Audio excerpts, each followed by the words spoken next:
But I think about my son and I think about the world I want to create for him. And that, for me, that's a big motivating factor to be a voice to improve the conditions of the city that we're going to eventually hand to the next generation. I think that's a big driver for me to keep doing this work.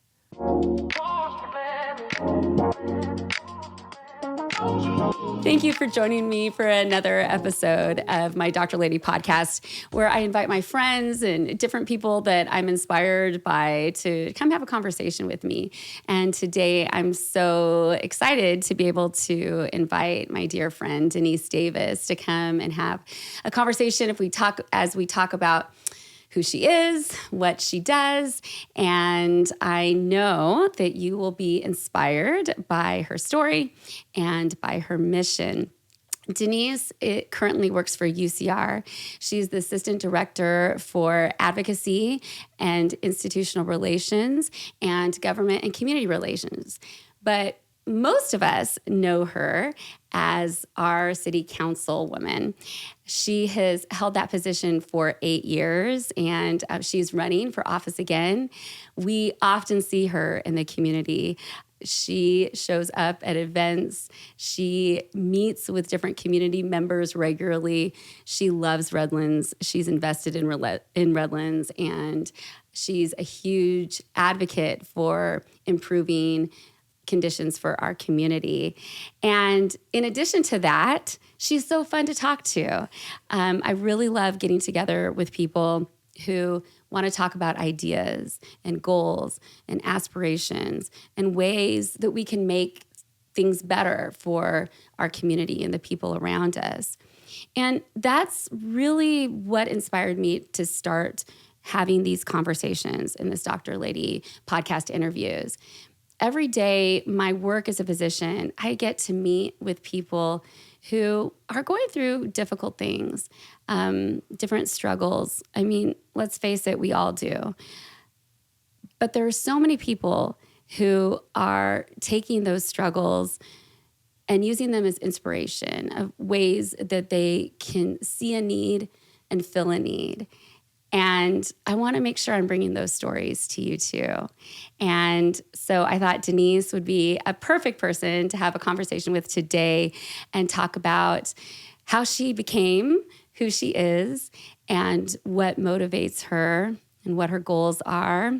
And so thank you so much for coming to talk to me. I'm so honored to be here. Thank you for having me. Well, it's been really fun to get to know you over the last year or so. And you're a person, I think, that a lot of people would say, like, after a conversation with you, they feel like they know you. Mm-hmm. The first time we met through a mutual friend. Mm-hmm. And within minutes, I felt like we had like a good understanding of who each other was.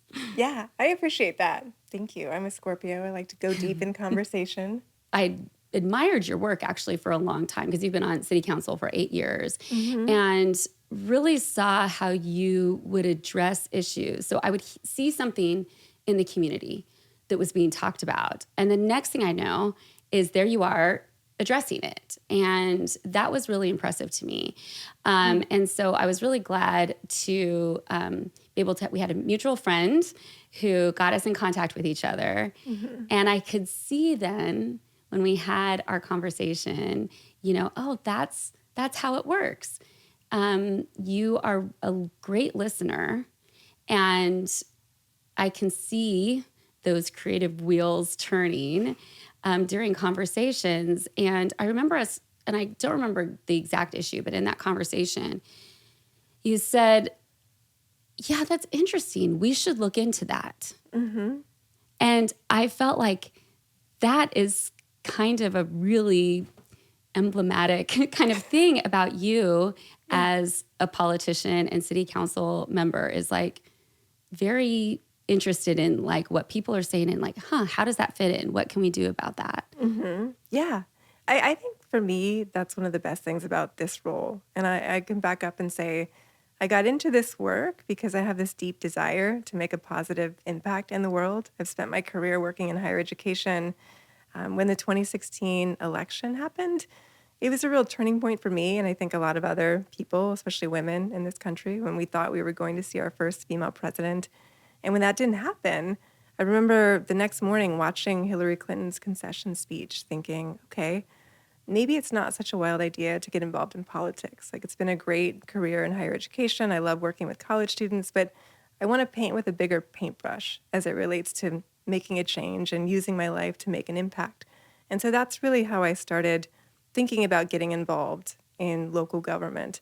And what I love most about it is it gives me a chance to be responsive to these issues that come up. And I understand that it's a job that doesn't stop. I was at the YMCA yesterday for my son's swim lessons, and someone came up to me with an issue about warehouses and permitted use for warehouses and concerned about what they might be used for in the future. And so it's nice to be able to say, let me look into that, and actually take the time and email and connect that person with the city manager and start a response. That is so great that you are out there in the community, that you are not like, oh, I'm on my private time, don't bother me right now about it. Does that ever get to be like, I wish I had some separation a bit? I'm so used to it because it's been 8 years. I would say the only time it was a little hard for me was during COVID. I would go to the grocery store and people would still want to come up and talk to me about issues. And it just felt, especially pre-vaccine, it felt like a nerve-wracking time to have people so close. But at the same time, it felt like a really important time to connect with people when we were so disconnected and in our homes and living on Zoom and sort of scared for the future. It felt like that was extra important, but certainly carried more risk being out in public. Right. Yeah. And so much we didn't know that we know now, but we didn't know back then. And so we had to be a lot more cautious during that time. Going back into that, talking about that 2016 kind of experience and thinking about what that meant for you. I'd like to go back a little bit further than that even, and kind of talk about the makings of Denise Davis. So like as a young girl, can you look back on where you're at now and see some foreshadowing at all about what motivated you, who you were as a kid? Yeah, actually, I was thinking about that as it relates to just being a woman in politics and why I feel so passionately about supporting women. For a long time, I taught women's and gender studies at the University of Redlands before I moved over to UCR. I was the director of the Women's Resource Center there. And I think back to my childhood. I grew up in Las Vegas, and I was into sports as a young kid, especially basketball. And I would come home after school and I would play basketball with my neighbor, who was a boy. And I remember one day his dad came out, and his dad was very upset because he realized that I was beating his son in basketball. And he gave him a really stern talking to. And it was in that moment where I felt upset for my friend, but also upset for me, right? That just because I'm a girl, I'm not supposed to win or be good at things, especially sports, right? And so I think for me, the feminist activist developed at a young age before I even understood what that was. My mom also worked for the Teamsters Union, so I spent a lot of time at the Union Hall in Las Vegas. My grandfather chartered 2 Teamsters locals in Las Vegas, one for cab drivers, one for hotels. And I think growing up in that environment gave me a sense of fairness, the importance of fairness and dignity for people in the work environment. And we grew up sort of adjacent to politics. Like, we would always get tickets to political events. When I was a kid, Bill Clinton was in office, and he and Hillary would make visits to the Las Vegas Strip or to UNLV, and I would always beg my mom to get me tickets to those events. I was interested in politics from a young age, but sort of grew to understand that politics was really, frankly, really stressful and really toxic. And when I went to college, I was the first person in my family to attend college to pursue a 4-year degree. I ended up coming to the University of Redlands because they were recruiting me to play basketball. I didn't end up playing. It's a long story. I ended up playing intramurals and doing other things in college. But when I was thinking about what it is that I want to study and what it is that I want to do with my life, I thought about politics then. But I thought it's toxic and stressful, and why would I want to get involved in that? And I was really interested in psychology and sociology and women's and gender studies, and I eventually found the Johnson Center for Integrative Studies at U of R. So I designed my own major. I have a degree in social psychology of gender and multiculturalism for social change, which I think for me was frankly better than going down the political pathway from the start. Like, it really gives me a broader understanding of people and prejudice and discrimination and how we can work to improve people's lives. Politics came later, for sure, as we talked about the 2016 election being a turning point. But I think for me, those sort of early social justice and feminist roots started in childhood and then through college at University of Redlands. Did you, because it sounds like to me in these different experiences, you had this sense of your personhood, you know, and we're an independent thinker. What do you think influenced that? Well, I'm the oldest girl. There's two of us. I have a younger sister, and I think there's something to be said. There's all this research about being the oldest girl in the family. You become more responsible sort of by default in society, right? I think that's true. I have these amazing parents. My parents divorced when I was 7, but worked really hard to maintain a healthy relationship and have us go back and forth between both homes. And I have to say, I have an amazing, strong mother who helped me be confident from a young age. So one thing I really admire in politicians, and I see the same thing in you, is when they can be positive and building coalition forming. And I think that's important amongst politicians at any level if we're going to get somewhere. And it's particularly important in local government, in local politics. And so that's something I see in you that I really admire, is you showing up in any kind of space and that you're bringing people together. What kinds of things in your upbringing and in your journey have made that be something that is such a theme in how you practice? Yeah, this is really fun to think about, actually, because it's so easy to think about just sort of the current political landscape and why it's important. But if we're thinking back to those early foundations, playing team sports, like we talked about basketball, I not only played in school, but I played summer basketball on a travel team. Just really was so inspired by connecting with my teammates and working together for a common goal. I think that those early experiences helped me tremendously when it comes to trying to solve our problems in Redlands and beyond. I would say, again, the 2016 election, I really did not like the feeling after that election in Redlands, across the country too, but certainly the feeling of people being polarized, right? If you're wearing a hat or a shirt for one political candidate, it's like all of a sudden you're staying away from the opposite team, right? And I didn't like that, because Redlands, one thing that drew me to Redlands initially, why I wanted to come to college here and why I wanted to create my life here beyond college, I've chosen to live here because I love the community. And so I felt really worried and concerned about what was happening during that time period. And I was able to start doing some coalition building and community building. I started a group called Redlands for Progressive Change, just getting like-minded people together. And then we realized very quickly that we're in an echo chamber and it's not going to help this problem if we're only talking amongst ourselves.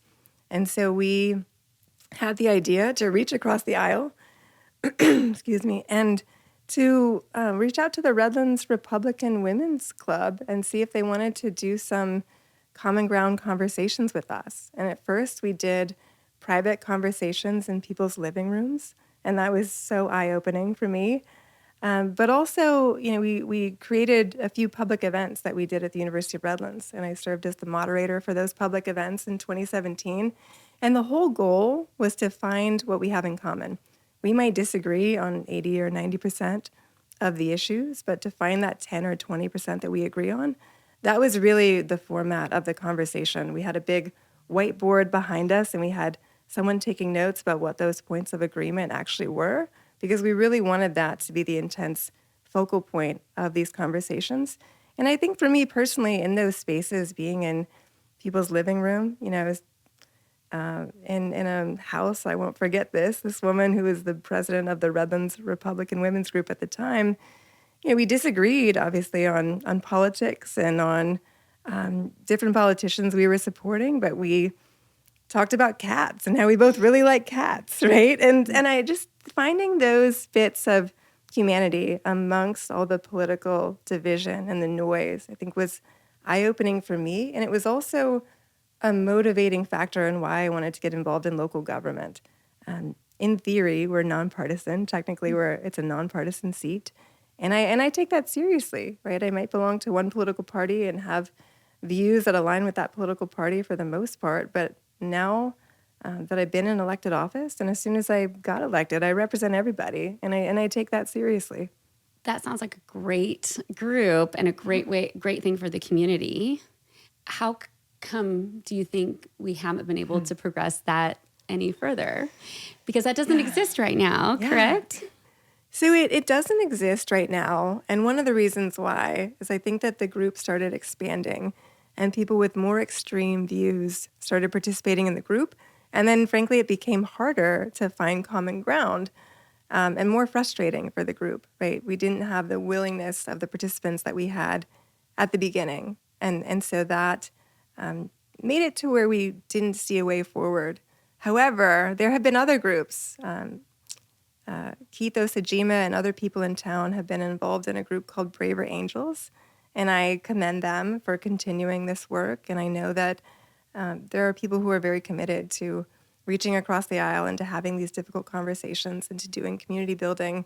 I wish we could find a way to scale that, right? I think we need more of these conversations happening throughout not only our community, but throughout the country. It feels like we're in an intensely polarized moment, and we need to find our way back to each other and back to our common humanity. Yeah, absolutely. I mean, I think that humanity aspect and loving each other has to be paramount. One thing that's really difficult is that the moral aspect of it has come in strongly to both sides, it seems. And so on one side, this kind of religious morality. On the other side, a humanity, it feels like morality. Yeah. And when you feel like another side is amoral or immoral, that it's that alone would make you not be able to humanize another person.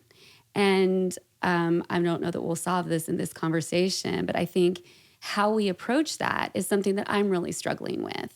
When I see another party that I feel like doesn't show love and compassion, it doesn't care about a child once they're born, things like that. It's really hard for me to figure out how then you find that common ground. I mean, is the answer making sure that we only talk about cats for the first 3 conversations? I mean, you know what I mean? But is there do we kind of say and I say that kind of tongue in cheek, but for reals, do we need to start knowing our neighbor in the absence of these conversations before we start to have these conversations? Yeah, that's a great question. And I'm just trying to think about, in my experience, what has been successful. I think that certainly in elected office, people have made judgments about me and my political leanings. And I think for me, what's helped is just keep showing up, right? Keep showing up in difficult and uncomfortable spaces, keep saying hi to my neighbors, just keep showing up as a consistent presence. And I think that helps demystify some of those misperceptions or some of those stereotypes. And it's really tough because that's hard interpersonal work. And I hear what you're saying. I think that some people are a lost cause in that regard. If they're not seeing others as fully human, then it's really hard to build that bridge or make a connection there. But I think the vast majority of people are not that. I think we've just been, especially with the rise of social media, I think that people have been pulled deeper into their own echo chambers. And I think that we need to bring people back to each other, sitting on the couch together, having conversations. Absolutely. And I think you do that so well. I don't even know if you would have a list of the people that you just make it a point to make sure you're meeting with and talking to, but I think that is such an endearing quality. Going back to something you said before about your perception of politics and why it really was something you kind of maybe fleetingly entertained at one point, and then given what was going on in the world, thought, this is something that I can do, I should do. You mentioned a little bit what was going on in Redlands at the time, and you saw this like community that you loved so much being a little divided. Was it at all scary to think about, okay, I'm going to put myself out there in this way? Terrifying. Absolutely terrifying. Yeah. And I think for me, I'm really drawn to authenticity. And I don't know that there's a lot of authenticity in politics. But politics is so important, right? And I think for me, that was the overriding factor in making a decision to be brave enough to put myself out there in the public eyes, because I know how important it is. There are 5 of us making decisions for a city of 70,000+ people. That's hugely important, right? Every single seat on that dais matters. And so it was tough. And I'm grateful that I found the right mentors at the right time. I would say finding Congressman Aguilar's team and them helping me get involved in statewide politics and party politics, as well as finding a group called Emerge California, which trains Democratic women to run for office. And really, understanding the nuts and bolts of a campaign, but beyond that, what can happen in a campaign. They talked about, think about all the skeletons in your closet, what might come out that you don't want people to know publicly. And I thought about things, and honestly, in the campaign, none of that happened, right? But what was worse was that people will just lie about you. And I think that's the hardest part for me in politics, is people can say whatever they want to on the internet, and it's not fact-checked, and people will believe it, right? And that's why being consistent and just doing what I say I'm going to do and keep showing up day after day, I think has really helped combat some of that. But it's been hard. It's certainly hard. I'm in a campaign again. This is my 3rd campaign. And I've had opponents every time. The first time I had 4 opponents. The second time, 3 men ran against me. I was the only woman on the stage. Throughout the other districts as well, only men were running. So this time, again, I have at least 2 men running against me. And so it's been a contested race every single time. So I have not had an easy path, but I think it's certainly still worth it for me when I think about the work that we're able to do on the city council, especially now that I'm a mom. That's something that's different. I was pregnant. People didn't know this, but I was pregnant during my last campaign. Knocking doors and feeling nauseous is not something I recommend, but it was really important for me to fulfill this dream of having a child, and he's the best thing I've ever done in my life, and I'm so grateful to be a mom, and I'm so grateful to be a mom who's in office, because it's dramatically changed my perspective and made it even more important, I think, for my voice to be there and to be heard as I advocate for families, right? And have a deeper understanding of what it means to advocate for families. It's like you saw my notes before going into that, because I was wanting to talk about how things have changed now running this 3rd time, the challenges that Redlands faced with your first term and the evolution of that. Can you speak to that a little bit? Yeah, absolutely. It was tough running in 2018. It was certainly tough. I ran as the first ever openly queer candidate in Redlands history and got elected as the first ever openly out person. I identify as bisexual. That was really hard for people to understand. How did you from the beginning, you talked about authenticity. So was that a conscious decision where you're like, okay, I'm going to make sure that everything, because, a heterosexual person doesn't even be like, and just so you guys all know, I want you to know I'm heterosexual. So, and that's something that people don't think about. Yeah. You have to think about if you're not like, this Yeah. similar to what everybody else is going through. I got that question a lot too as I was running. Why do you have to be so open about it? Right. And I think there's two reasons to that. The first is because when you are part of a marginalized community, especially one that's not often visible, you don't see opportunities in the same way that other people do. Right. There's always this fear of like, am I good enough, or am I going to get elected? Are people going to have a hard time with this, right? And so I think for me, being out and being visible was hard, but also important, not just for me, but for everyone who comes behind me. That was the thought there. And then the other piece to that is I've been out since college, so it wasn't a secret. Spent a long time at the University of Redlands as a student and working, and I did a lot of LGBT advocacy. I started a group on campus called Safe Space Allies. So I spent my college years training the health center and the faculty and other, students on campus to be allies to the LGBTQ community. So it's not a secret, and I felt like in a campaign where I'm introducing myself and other people already know this about me, but maybe some people don't, it's like really important to come through as my authentic self and control the narrative as much as I can. Absolutely. And I love what you've been able to do as far as showing that you can be who you are no matter what. And while it would be nice if it was an even playing field, recognizing that it isn't. And when you have the opportunity in this space, how can you pay it forward? Yes. How can you be a trailblazer?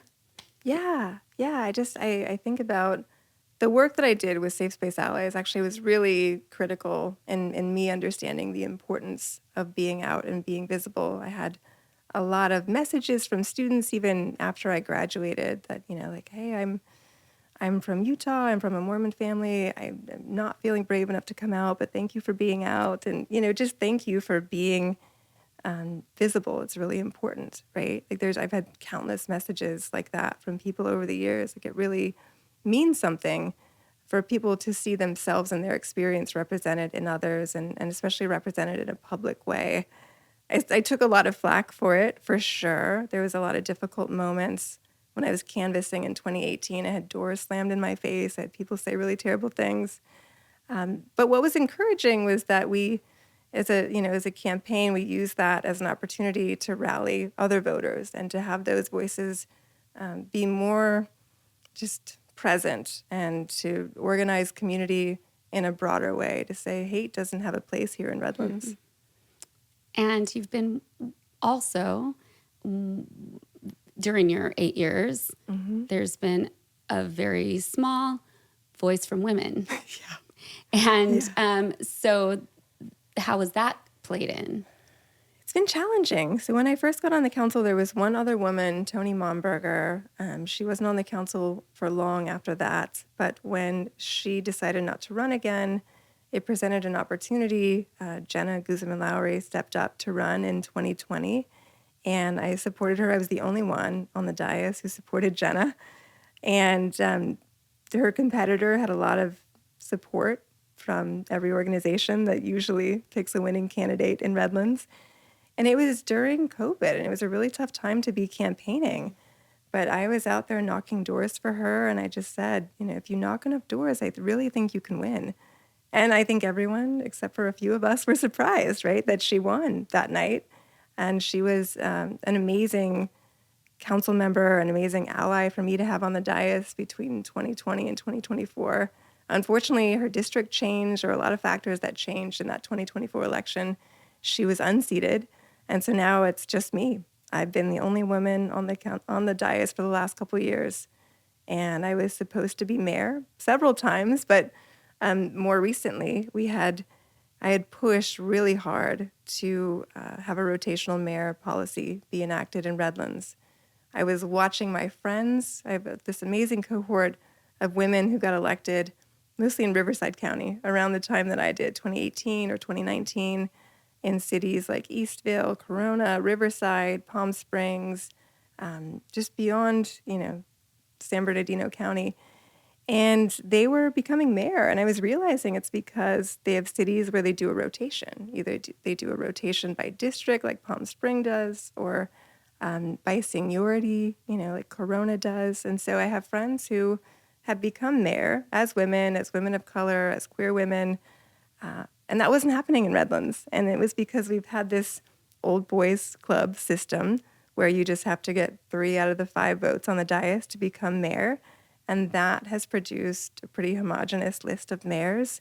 When I was first on the council, we had the same mayor for 6 years in a row. And so this is a fight that I was taking up for better representation on the city council. And initially they passed it and said, yes, we'll do a compromise. I wanted it to be a 1-year rotation. My colleagues wanted a 2-year rotation. So I said, okay, that's fine. I'll compromise on that. And when it was my turn after those 2 years of this person being mayor, they decided to go back to the old system. So it's been a challenge to be a woman on this dais, and I hope that it changes in the future. What is that going to take? It's going to take more people stepping up and running for office.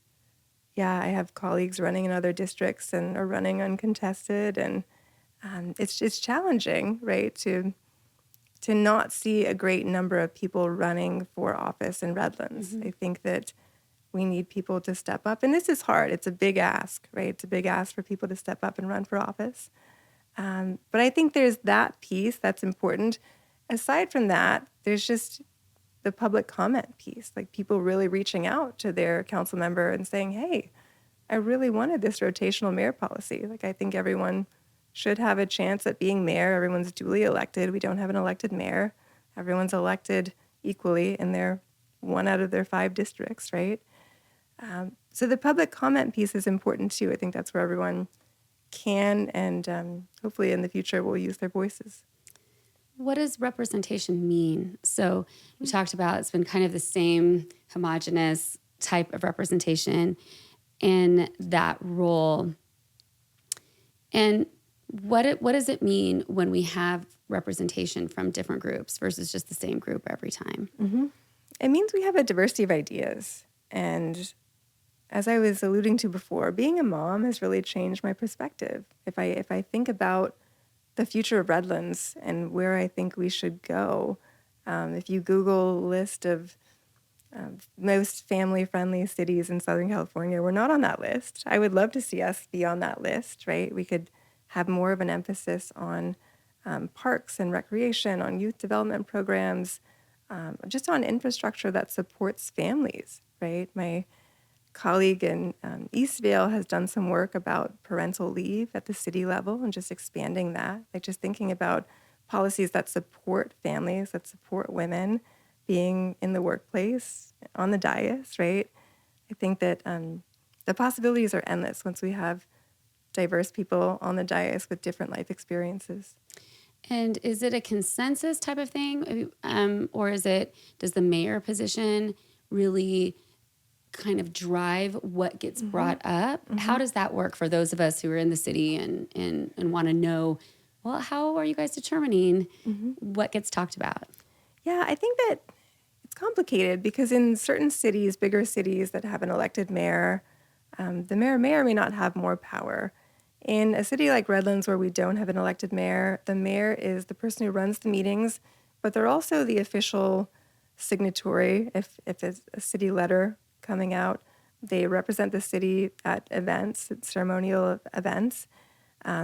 They, I think, have some type of an early viewing of the agenda with the city manager, right? So there's some influence there. They also are the person who gets to choose the committee assignments for the other council members. So we have external committees that we're on, both like city commissions and then regional committees that we sit on. The mayor gets to choose those things. That's really important because that's where a lot of work is getting done. Yes. Where the nuts and bolts of it are being worked through. So that's particularly important. So that is a big part of where representation matters as well. Absolutely. Yeah.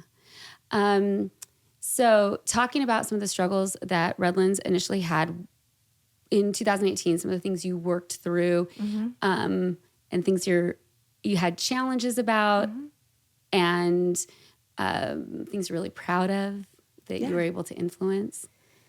Yeah, I'm just thinking back to those early days in my first term. I was actually the mayor pro tem, which is wild. I was the mayor pro tem in my first 2 years on council based on this system of getting the 3 votes, right? But as the mayor pro tem during that time as we went into COVID, I was on a couple of important subcommittees. One was really around supporting local business. And so that was a scary time for all of us for a lot of reasons, and especially for local businesses. And so we were able to quickly work with those businesses and pivot to outdoor dining. And I think it saved a lot of our restaurants, especially on State Street. And just thinking about how we could connect, I was connecting, small businesses to loan programs and just a lot of this behind the scenes stuff that people don't even probably realize we do as council members. And this is a part-time job, by the way. You mentioned my full-time job. Mm-hmm. I still work in higher ed. This is a part-time job, so it's really, I feel like, a labor of love to a big extent. We're working in the evenings, on the weekends, showing up to community events, emailing, trying to problem solve in the grocery store. But yeah, there's been some really big wins that we've had, even with a city council who doesn't always agree on things. We've had some really big successes and have frankly been leaders in the region on a number of things. I would say homelessness is our biggest success in my time on the council. Jenna Guzman-Lowry was a big part of that. Before she arrived on the dais, Paul Barrich and I were the only ones talking about addressing homelessness, and we were continually getting voted down. Once Jenna arrived, we knew we had that third critical vote to really move things forward. And credit to our city staff, especially former Assistant City Manager Chris Boatman, who's now City Manager of Beaumont. He really helped hit the ground running with this idea to get state funding, to work with the county and the state. We've received over $40 million in state funding to address homelessness, which is huge. So we have the former Goodnight Inn, which is in my district on the west side of town, has now been converted into a permanent supportive housing facility, which is housing over 100 people as we speak. We've reduced homelessness by over 60% in the last 3 years, which is tremendous. We've hired our first ever homeless services coordinator, and he has an entire team now of outreach workers. We've partnered more meaningfully with nonprofits and churches who are already doing a lot of this work on a shoestring budget. So we've been able to really move the needle as it relates to homelessness and helping people in a meaningful way. Certainly there's always more work to be done, and I'm hopeful to be elected in this third term to do more as it relates to homelessness. But that's been a big success. Can I interject with, that's amazing. And I think that's something that we see in our community. Mm-hmm. And I want to ask about a couple word on the street, different things for you to address, just give you an opportunity to talk about. One of them is talking about, there's been complaints like for the state of California as a whole, that a lot of these grants and things like that need better auditing, and that there's some waste that's occurring. How does our city, compare with that? What do we do to kind of self-audit to make sure that the money that we're receiving is really producing results? Because I know in new terms, that depending on who wins next, that's going to be a big part of proving that we can get more funding for that kind of thing, is showing that money we're going to. And it sounds like it's moving the needle, but what does the city do for that? Yeah, we were in the unfortunate position of working with a couple of third-party vendors, right? A developer and then a nonprofit to run the sort of day-to-day operations at the Home Key site, at the permanent supportive housing site. Unfortunately, one of these entities walked away with a lot of our money, and there's a lawsuit happening, right? And so we're in the middle of that. I can't speak entirely on the situation there, but I will assure you that the city is doing the right thing. The city has stepped up and put our own money in to make sure that we don't lose this project. I think that speaks volumes to the importance of the project in our city, and we've been working closely with the state to make sure that we are in compliance 100%, and that the money trail is clean and everyone knows that the city is operating above board. And that you can't, I think one thing that people can say sometimes is like, well, how did you let that happen? And things like this can happen. I mean, I've had fraud happen in my own business, and I always like hindsight is 2020. But there are players sometimes that aren't doing the right thing. We can learn from these experiences where there's things that the city was able to do to say like, okay, we're going to put some safeguards in place for future contracts and things like that. Oh, absolutely. I think this was a tremendous learning experience for the city. And we weren't the only city impacted by this particular situation. But I think it's a big learning opportunity for a lot of us.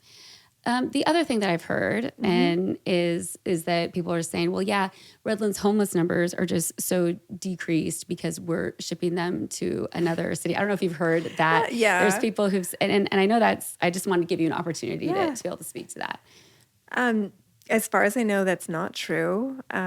If anyone is curious, I mean, there is a facility, right, on Industrial Park Avenue that's housing over 100 people right now. And those are people who were formerly living on the streets of Redlands. And I don't know what more tangible proof people need. But and I know someone who lived there, a friend of mine, his mom was there, and it's been a game changer for her. Like to be able to have housing. And it's not just housing, right? You guys have brought in other things in addition. I mean, housing's huge and that would be amazing. But there's added things you guys are doing too. It's wraparound services, counseling, behavioral health services, job placement. We actually have this really innovative partnership with our chamber, our Redlands Chamber of Commerce is doing job placement for folks who live in that facility, which is unheard of. Like, again, I think another area that we are leading in, doing really innovative and important work. And this is obviously an issue that is widespread throughout the nation. I think everyone's trying to figure out the best way to help our unhoused community members. And I would say this is a way that has been successful, for those 100 people, but also a couple hundred more that have been in housing and gone on to more permanent housing, right, and have been in our transitional housing. I think that the numbers are there. The data is actually there. There are people actually living in the facility. Yeah, I think it's an amazing accomplishment that you can directly point to, and the innovation and the thoughtfulness, the love that you can see in a program like that is just beautiful to see that our city is doing. In the last 8 years, taking care of the unhoused has been so important. What are some other big accomplishments or things that you're proud of during this time? I think it's not often during your time as a city council member that you get to suggest positions and they actually come to fruition. And I would say in my first term, I suggested the position of the city hiring a grant writer. I thought it was strange that we didn't have one. And by, 2 years later, we hired a grant writer, and that's been a pivotal piece of us getting these state grants, and that's been huge. And I also suggested that we hire a sustainability coordinator, and we recently hired our first ever sustainability coordinator. She's been doing amazing work with ANCA, the Accelerate Neighborhood Climate Action Group. Earth Day is bigger and better than ever. I'm excited to see where we go with just sustainability initiatives in the city of Redlands. Beyond that, on the housing front, not just as it relates to homelessness, when Jenna was on the council, we were pushing for inclusionary housing, and we're one of the few cities, if not the only city in San Bernardino County, that actually has an inclusionary housing policy. And that means that anyone who's going to develop housing in Redlands now either has to include affordable housing or pay the city an in lieu fee. And we've already collected several $1 million in lieu fees. And so we're going to eventually turn that into affordable housing once we have enough money in that pot.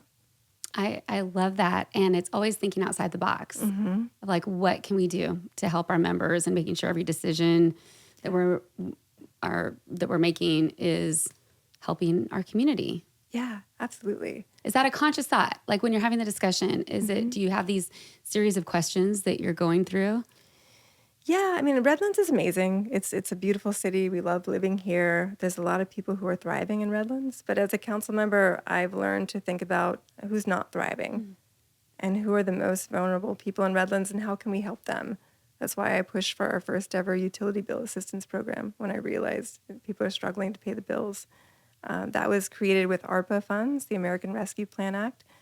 I was worried about what was going to happen to that when those dollars ran out, and they ran out recently. And I'm so proud that our city staff have found a way to keep the program going. We're still funding it.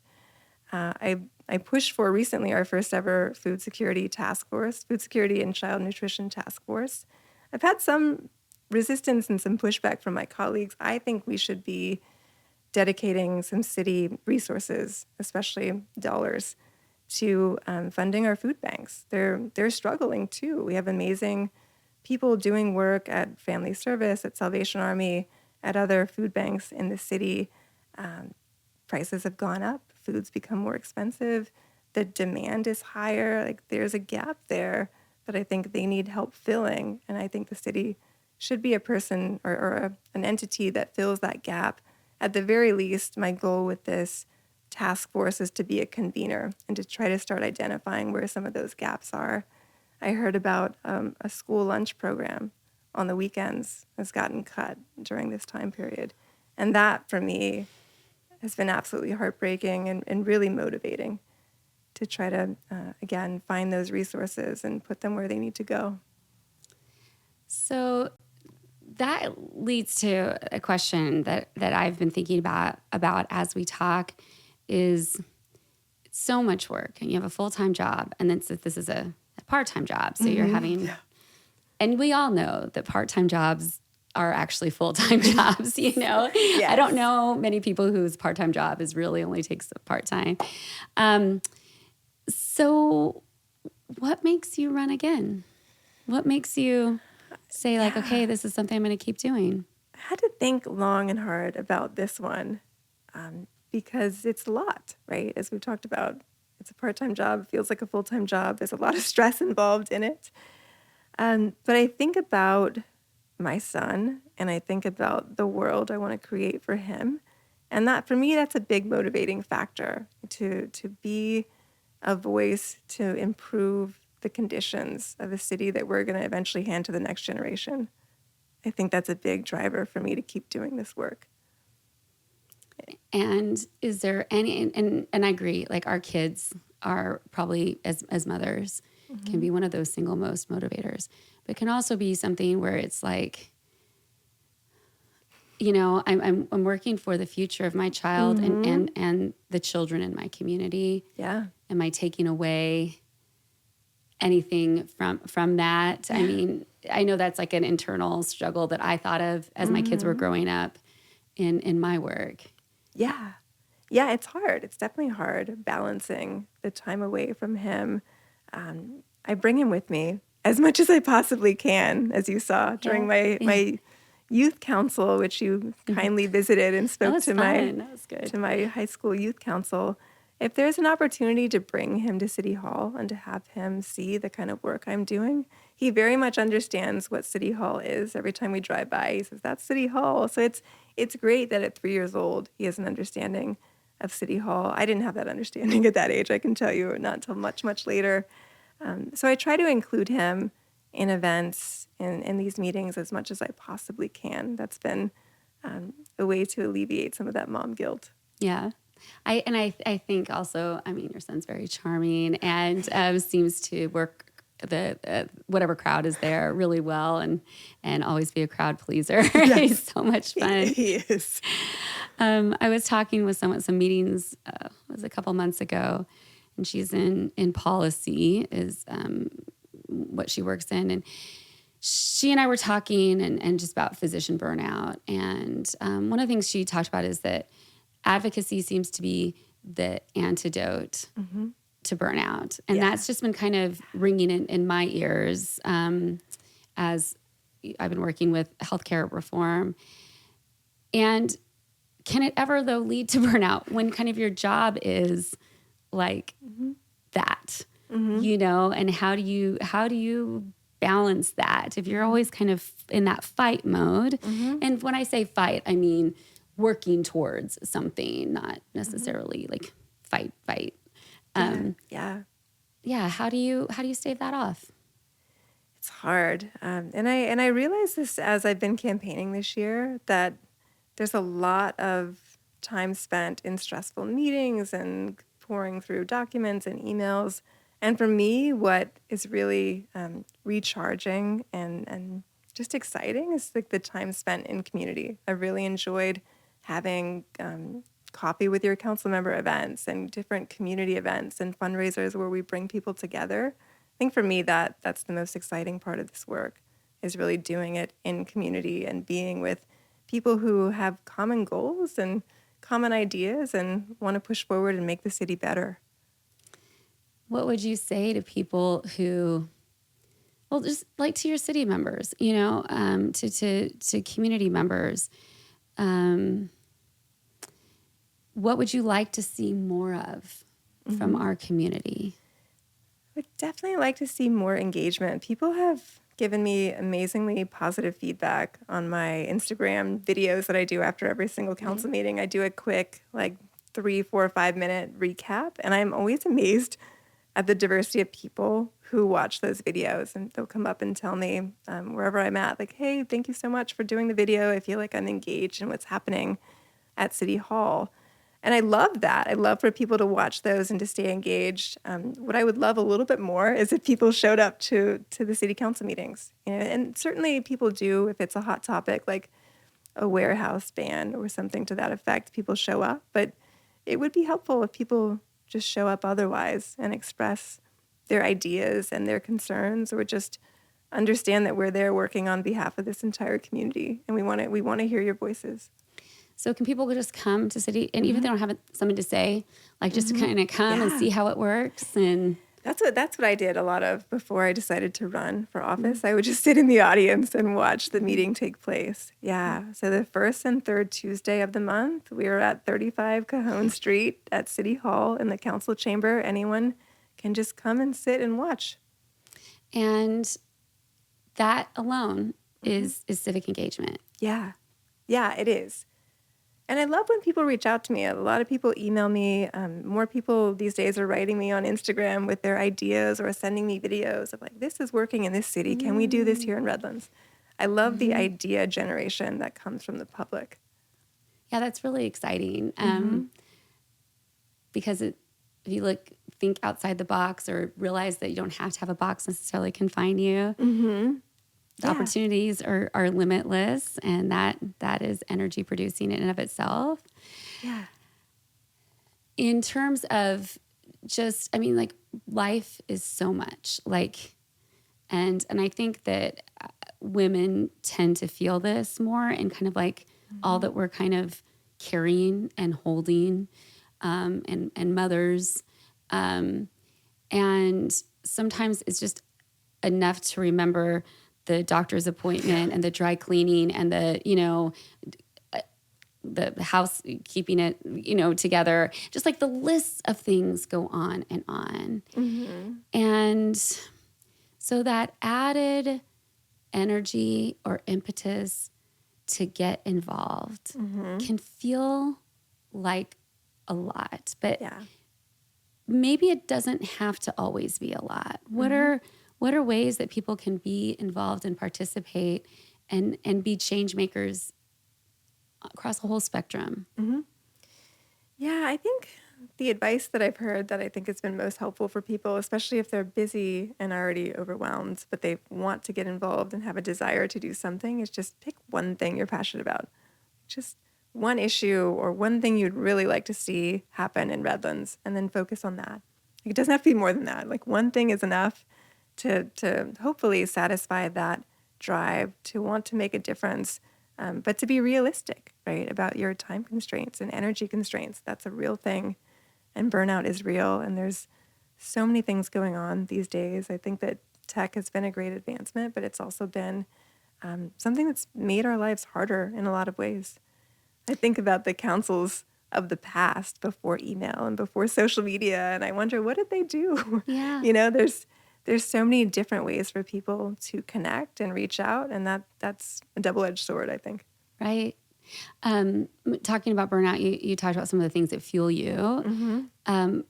But as far as escape, like if you were saying, like besides the stuff that fuel you, like outside of your work at UCR, your work with City Council, like what kinds of hobbies or interests do you have that help fill your cup?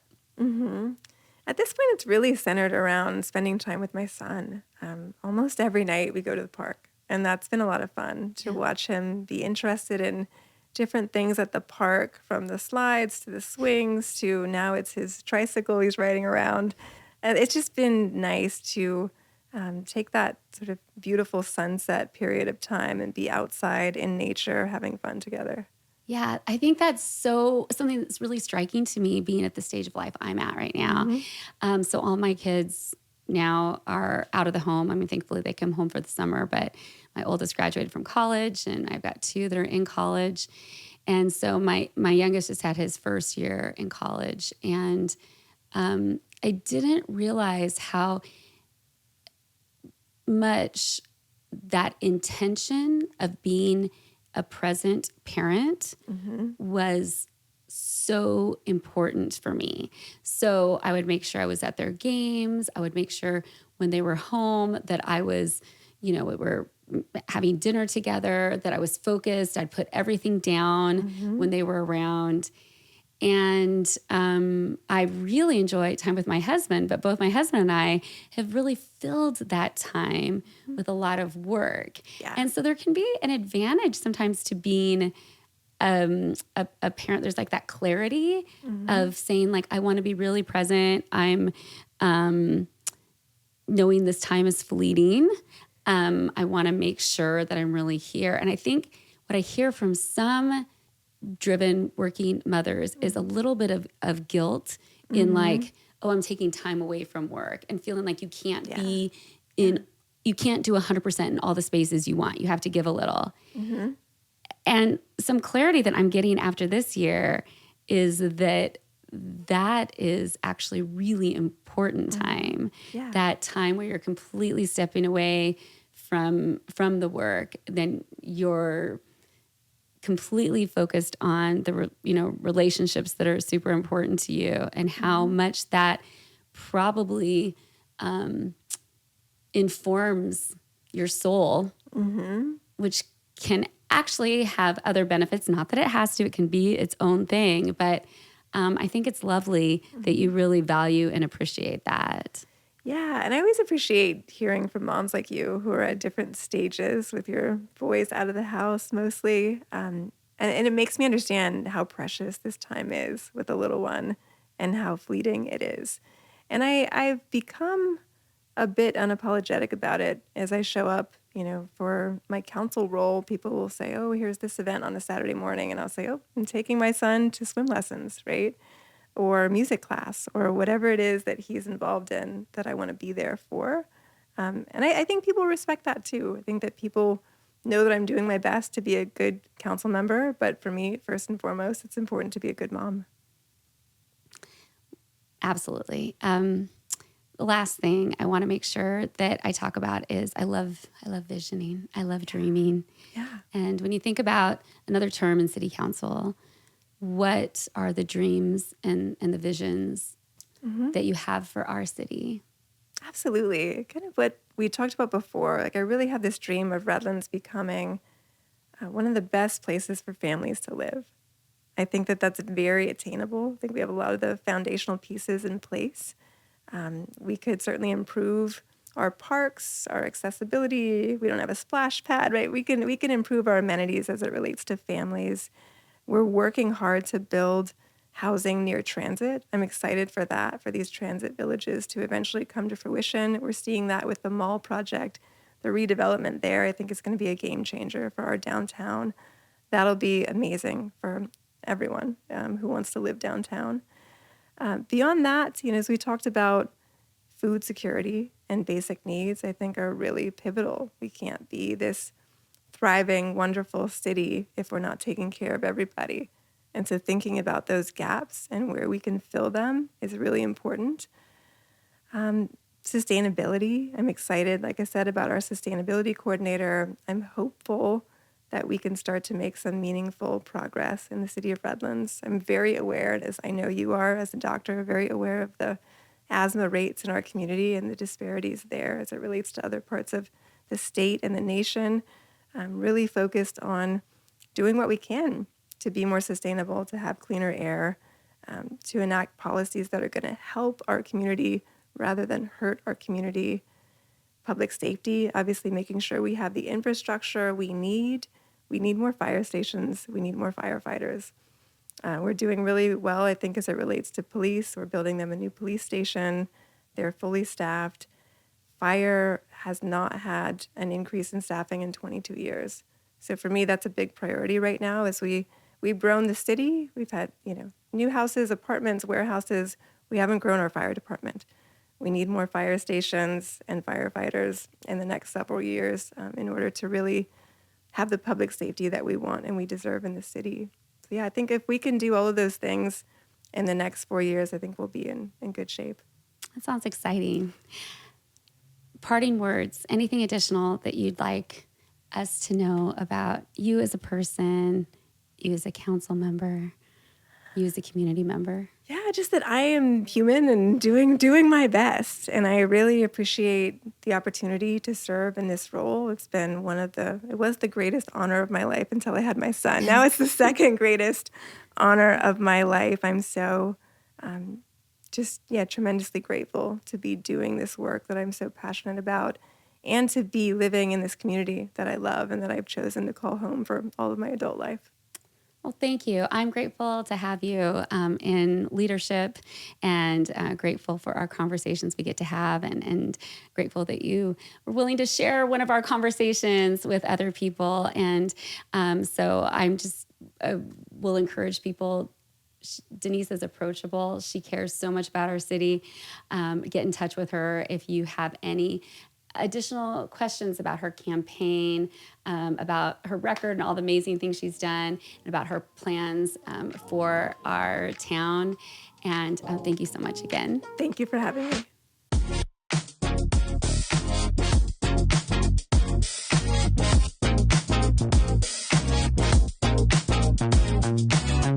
The Assistant Director for Advocacy and Institutional. No, I'm going to do this again. Yes, I almost had it. I have worked on memorizing this many times. I don't even know my title most of the time. This is the longest title in the world. Okay, we're starting this all over again. Sorry. Oh my gosh. For me, the most stressful thing today is getting through your title. And then once we're through it, I feel like I'm ready to go. For me, that's often the stress too, to be honest.